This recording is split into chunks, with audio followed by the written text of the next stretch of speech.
I've there's so many things about me that make it, I think, inspirational for other people to be successful because there's so many things I can't do. I was afraid of flying and I was bullied in high school and this kind of thing. But what made matters even worse is I couldn't read. And I didn't know why. I remember when I was a little kid, my dad was trying to show me how bad of a reader I was. And so he had me record on a tape recorder me reading and then had me listen to it. And as if it wasn't bad enough that I felt like a fool, that I couldn't read when I was in elementary school, then I had to listen to it, and it was even more embarrassing. And it was one of these things that I struggled with my whole life. When I graduated from high school, I had still never even read an entire book. I could read, I just couldn't concentrate. We didn't know what ADHD was back then. I was a poster child for it. But really what made matters worse was that it wasn't till years later that I discovered that I'm dyslexic.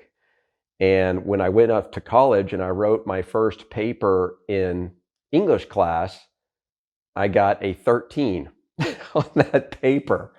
And I didn't know how to flirt with teachers yet and how to work that angle. So it was a disaster. Later on, one of my best friends, he was an excellent reader, super smart guy.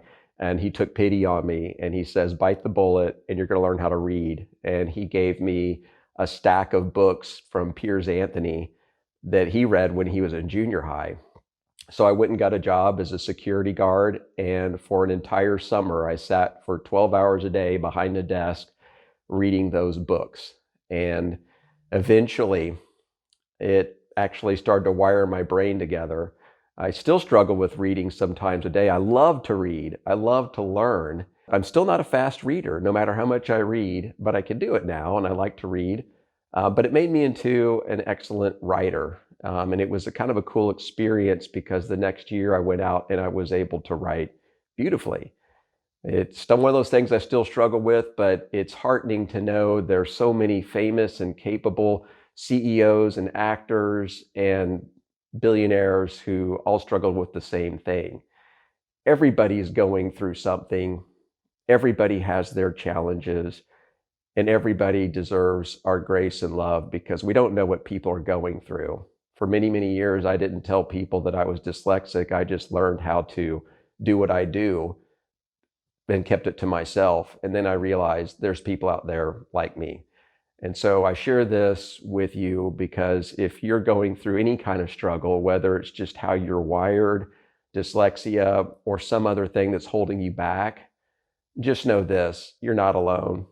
Everybody goes through something, and just be forgiving of yourself, loving of yourself, and patient with others.